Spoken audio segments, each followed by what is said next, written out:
focus on teen driver safety. Welcome back to Techstination. Joining us from Project Yellow Light is founder Julie Garner. Hi, Julie. Hi, thanks for having me. A pleasure. Julie, what is Project Yellow Light? It stems, I understand, from a horrible loss. Yes, my son was killed at the age of 16 due to a car crash. And when that happens, you pretty much die yourself. And there were a couple of things that we knew we had to do for our own survival. One is we didn't want anybody to ever forget Hunter. And the second thing is we wanted to keep all other young people, particularly his friends at that time, safe from car crashes, which we found out was one of the leading causes of death of our youth and remains that.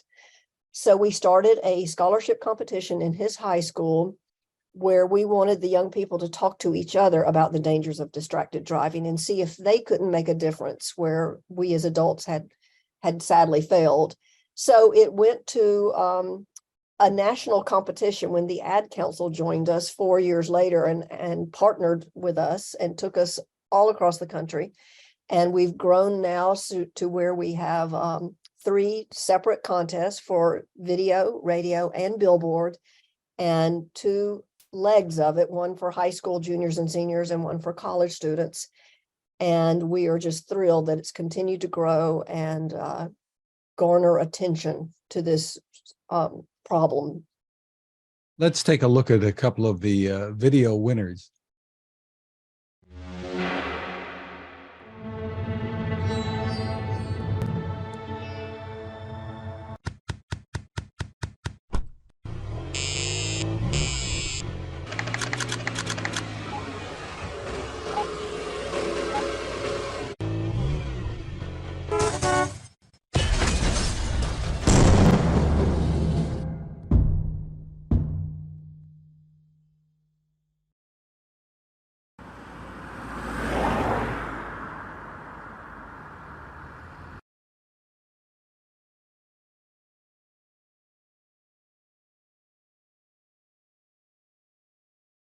Tell us about this and how the winners are selected, how this happens.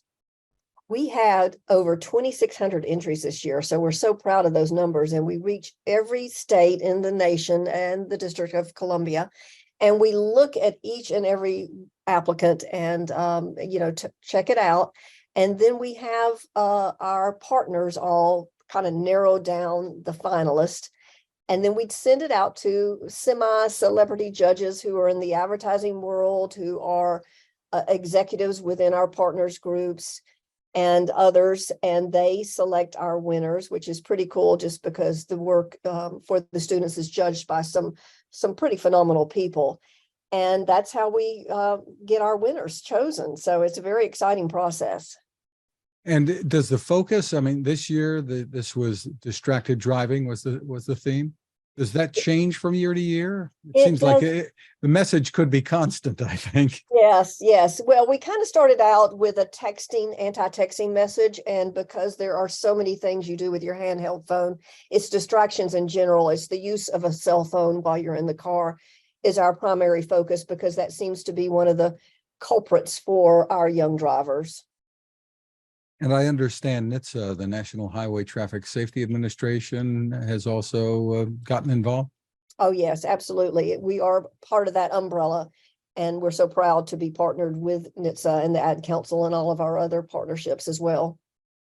Tell us how prevalent this problem is. It's so unfortunate that you've had that firsthand experience, but many of us, even if we haven't suffered a loss, have had kids ourselves go through horrible situations, horrible accidents. Absolutely. It is a continuing problem. And sadly, I would wish I was out of a job in this situation, but it's continuing. And I think COVID seemed to have made the numbers go up, but it's one of the most prevalent situations on the road. Is 8% of all fatal crashes last year were due to distracted driving. And it affects our young drivers the most. So we are just adamant about continuing to get the word out to be careful on the road. tell us what you're hearing from the kids who enter this, because you have winners, but I would assume that every school, every child who gets involved here is at least thinking about this problem.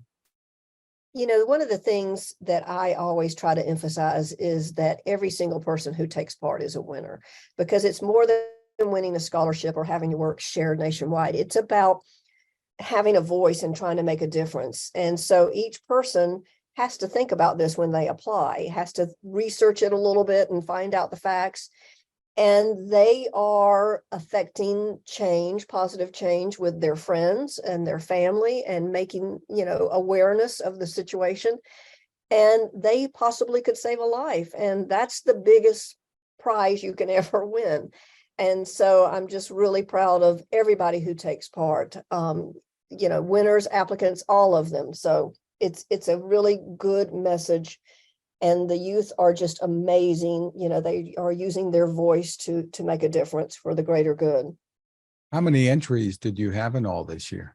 Well, over 2,600 this year, which is pretty impressive. And so I'm just thrilled with that number.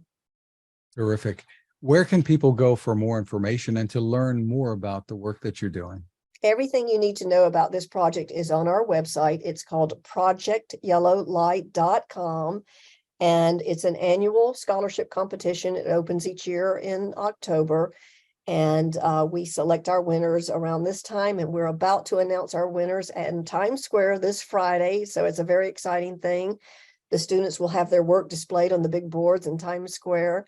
And then beyond that, it will be shared nationwide through TV stations and radio stations and outdoor billboards. Well, congratulations on what you are doing. Thank you for it. We are sorry for your loss, but you've turned it into something that's bright. Well, thank you, Fred, and I appreciate you helping us spread the word.